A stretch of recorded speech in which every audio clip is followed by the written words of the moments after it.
began in healthy-looking pigs, months, perhaps years ago. A new coronavirus spread silently within herds. Gradually, farmers started getting sick. Infected people got a respiratory illness with symptoms ranging from mild flu-like signs.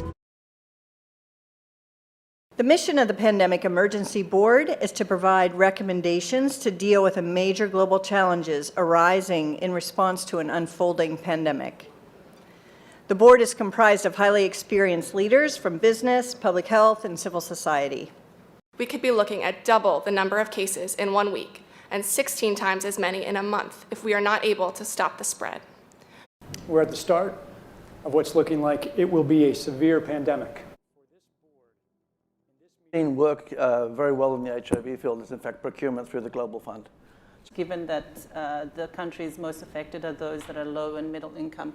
The reality is that we don't have the logistics capability. Cooperation among supply chain providers. The question is, can you, through this international mechanism, really promote commitments to doing this as quickly as possible? And give almost unheard of that people are producing product without having a forward commitment for the consumption of that product. So it's not likely, I agree, that countries are not going to buy countermeasure to put into a global supply. Public health agencies have issued travel advisories, while some countries have banned travel from the worst affected areas. As a result, the travel sector is taking a huge hit. Balance the risk of worsening disease that would be caused by the continued movement of people around the world. If there's some sense that there's a UN institution that can do all of this, then I worry we're suffering from a delusional disorder. Essential, what is non-essential travel, we have to clarify this. Otherwise, if we go down to 20% bookings over a long period. We are not out of money, yet. So at the moment, we want the fund, right? You need the money. So where's the money? So government can supply some money. A lot of, private sectors, some are sitting here, you have some money. But now you need a really coordinated, centralized efforts. Hotels will be experiencing, crippling losses doing that. And we know that the hotel business in itself makes up 5% of the GDP. Governments need to be willing to do things that are out of their historical perspective, or for the most part, it's really a war footing that we need to be. Escalate that, whether it's through the government's helping with tax breaks or subsidies of that nature to increase manufacturing of those types of products. It can happen quickly. A Marshall type plan, don't mean to say that exactly, but a Marshall plan that can go into effect can stimulate change very quickly. Countries are reacting in different ways as to how best to manage the overwhelming amounts of dis and misinformation circulating over the internet. In some cases, limited internet shutdowns are being implemented to quell panic. How much control of information should there be, and by whom? And how can false information be effectively challenged? And what if that false information is coming from companies or from governments? I think it's very important that we make sure that there is concise communication with all healthcare facilities where these patients are being treated so that there isn't mass panic. We're at a moment where the social media platforms have to step forward and recognize the moment to assert that they're a technology platform and not a broadcaster is over. They, in fact, have to be a participant in broadcasting accurate information and partnering with the scientific and health communities to counterweight, if not flood the zone of accurate information, because to put the genie back in the bottle of the misinformation and disinformation is nigh impossible. One thing we haven't spoken about, and I'm wondering whether it's time to talk about this, is a step up from the part of the governments on enforcement actions against fake news. I personally do not believe that trying to shut things down in terms of information is either practical or desirable. And we do have, I think, a couple of strategies that are available to us, one of which is the flood strategy, second of which is relying and informing and equipping trusted sources of information with the facts so they can then pass that on. But we also need to actually think about a technological answer to this. The outcome of the CAPS pandemic in Event 201 was catastrophic. 65 million people died in the first 18 months. The outbreak was small at first and initially seemed controllable, but then it started spreading in densely crowded and impoverished neighborhoods of megacities. The global economy was in a free fall. The GDP down 11%. Stock markets around the world plummeted between 20 and 40% and headed into a downward cycle of fear and low expectation. Businesses were not borrowing, banks were not lending. Everyone was just hoping to hunker down and weather the storm.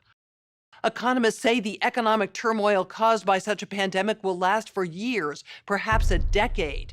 The societal impacts, the loss of faith in government, the distrust of news, and the breakdown of social cohesion could last even longer. We have to ask, did this need to be so bad? Are there things we could have done in the 5 to 10 years leading up to the pandemic that would have lessened the catastrophic consequences? We believe the answer is yes. So, are we as a global community now finally ready to do the hard work needed to prepare for the next pandemic?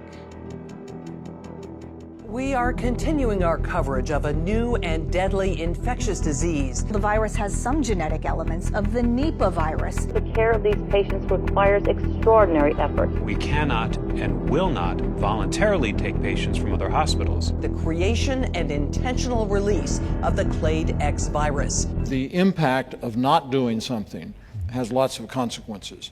We can't retreat from the rest of the world. The continuity of government here cannot be overestimated. Federal quarantine on this scale is unprecedented. The question everywhere, when will there be a vaccine? We have got to engage the private sector.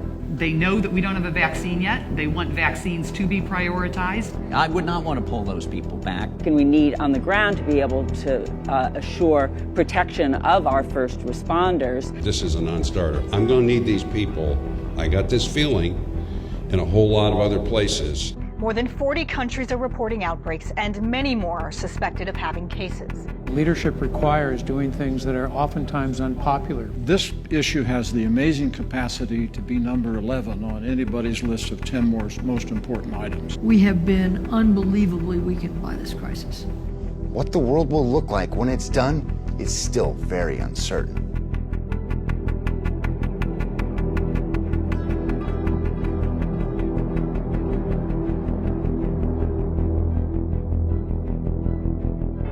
There will be a surprise outbreak.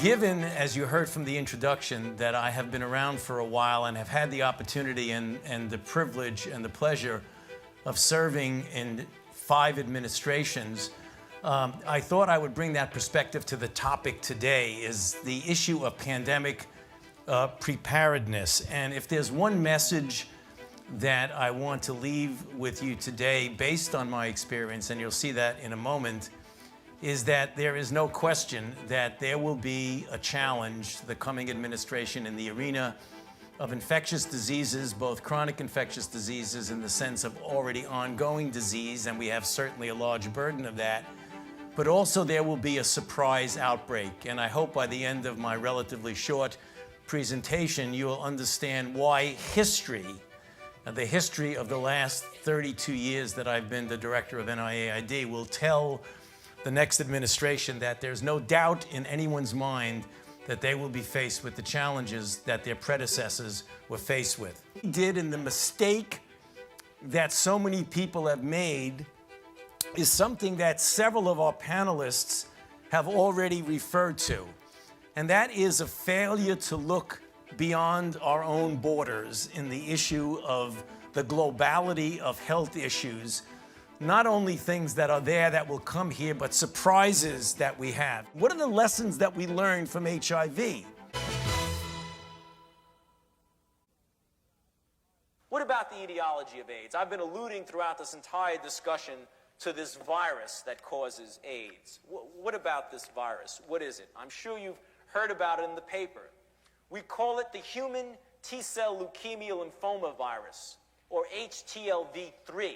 And the reason we call it that, was that a few years ago, Bob Gallo from the Cancer Institute here at the NIH had discovered that a virus, a retrovirus as we call it, and that's what it is, a retrovirus, because it has a particular type of an enzyme in it which gives you a reversal of the usual genetic process of propagating itself, was causing, this HTLV1 was causing adult T-cell lymphomas and leukemias that were endemic in Japan, in the Caribbean, and in certain southeastern states of the United States.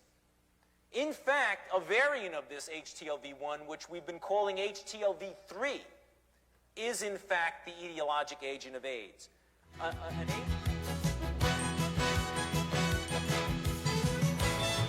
One, you have to commit substantial financial and human resources. These things don't get addressed spontaneously by themselves.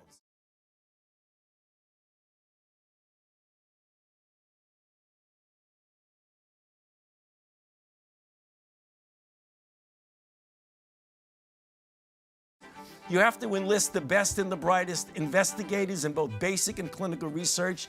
You have to involve the community, be it the gay community in the United States, or the community in Africa and West Africa when we dealt with Ebola, or the people in South America when we're dealing with Zika. You have to have cross-sector collaboration. You can't do it alone. The CDC can't do it alone, the NIH can't do it alone. Because I represent science. That's dangerous. You do it with all of us, with industry, with global organizations, with philanthropy and NGOs, and you gotta get the leaders and the policymakers involved.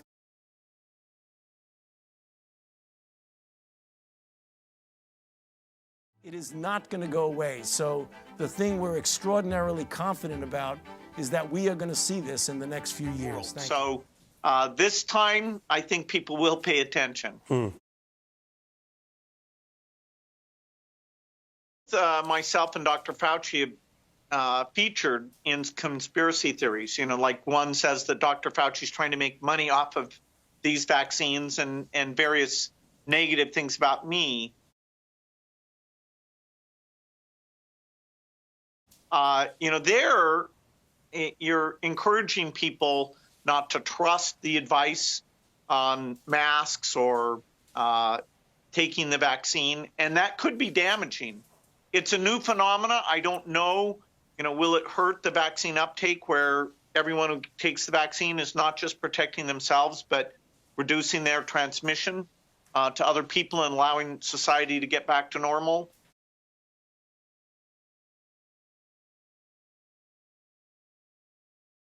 We're about to go into a dark winter, and he has no clear plan, and there's no prospect sworn in.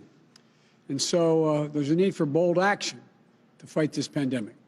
We're still facing a very dark winter. There are now nearly 10 million. We remain in a very dark winter. Infection rates are up 34%. More people.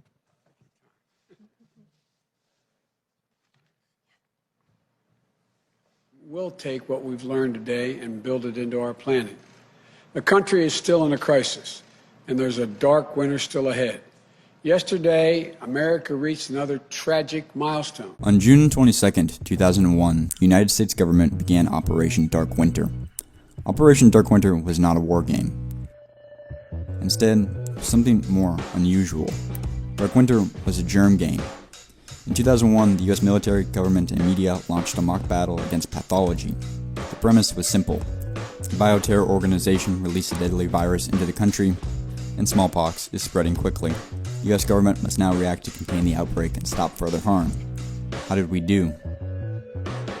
The results were disastrous. Within 48 hours, the government failed its objectives. The loss of human life was high, and when Operation Dark Winter ended 3 days later, a summary of recommendations were given to implement across different levels of government to better prepare in case of a future dark winter. But a dark winter never came. Instead, 4 months later, 9/11 struck the United States with a different type of fear, and the government and our focus shifted away from home to land conflicts in Iraq and Islamic terrorism abroad. But Dark Winter wasn't the last germ game. In Baltimore, Maryland, in a house 5 blocks south of the Capitol, in 2018, Operation Clade X began. The scenario was similar to Dark Winter. This time, an influenza outbreak has occurred in Venezuela. It is likely to reach the US in a few days. The government must react. The simulation ran for 5 days. Day 1 began with preliminary reports and the government grappling to respond to uncertain information. Day 3, the sickness was confirmed in the United States. Day 5, the simulation ended. The process is fascinating, and there's a lot to dig into. But one interesting note is that Clade X was documented. There are recordings throughout the entire germ game, and I recommend you all dig through their archives to learn more. But now I want to play you a portion from that last day of the Clade X simulation. It's slow, but I ask you to pay close attention to what they're saying. It's important. We are now 3 months since the last meeting, and the pandemic has rapidly worsened globally and in the United States. The number of cases and deaths are increasing exponentially. Remember, this is a simulation. Here is the current U.S. situation. Approximately 60 cases 3 months ago at the last meeting to nearly 60,000 cases now. Global markets have plummeted from its high 5 months ago, and the Fed is now projecting a deep economic recession. Many domestic hospitals are failing due to lack of staff and supplies.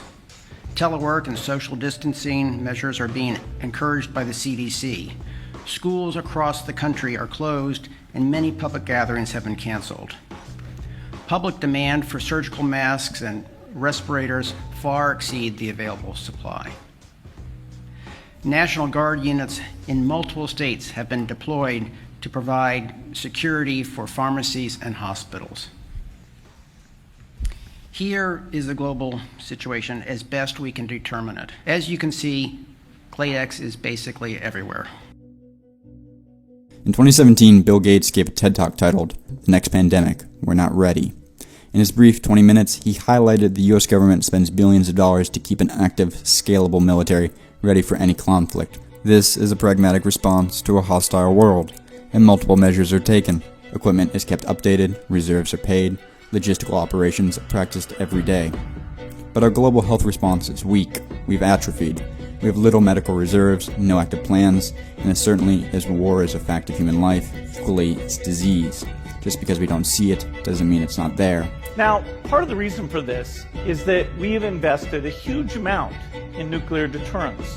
But we've actually invested very little in a system to stop an epidemic. We're not ready. Operation Clade X revealed in clear terms the extent to which Bill Gates was right.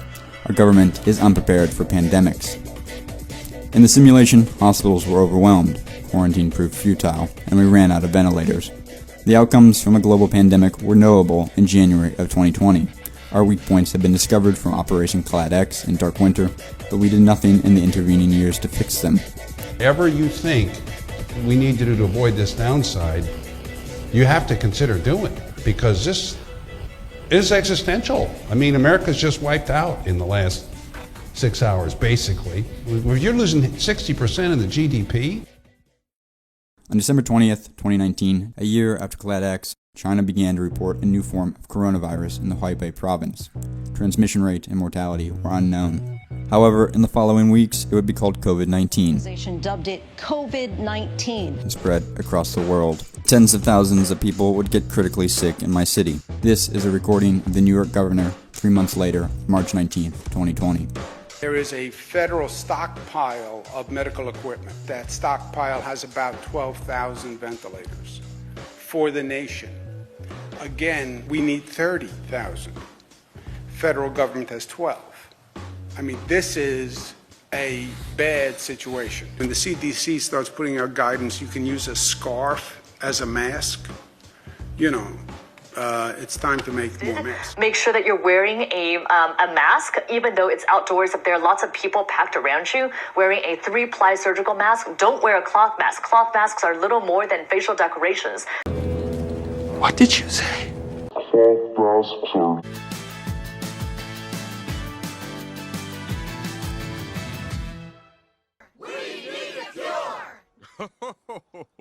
Why, the only cure is bed rest. Anything I give you would only be a placebo. Where did we get these placebos? Maybe there's some in this truck. Today I asked Bill Gates what he makes of the results coming out from those early vaccine trials. We don't know if these vaccines will work. We don't know if they'll work to avoid deaths. We don't know if they'll work to avoid transmission. Where are those tests? In the next 2 to 4 months, some of those tests will get approved. Now, they won't be as accurate. Operation Dark Winter was the code name for a senior-level bioterrorist attack simulation conducted from June 22 to Euro 23, 2001. It was designed to carry out a mock version of a cover and widespread smallpox attack on the United States. And so there's a need for bold action to fight this pandemic. We're still facing a very dark winter. What the world will look like when it's done is still very uncertain.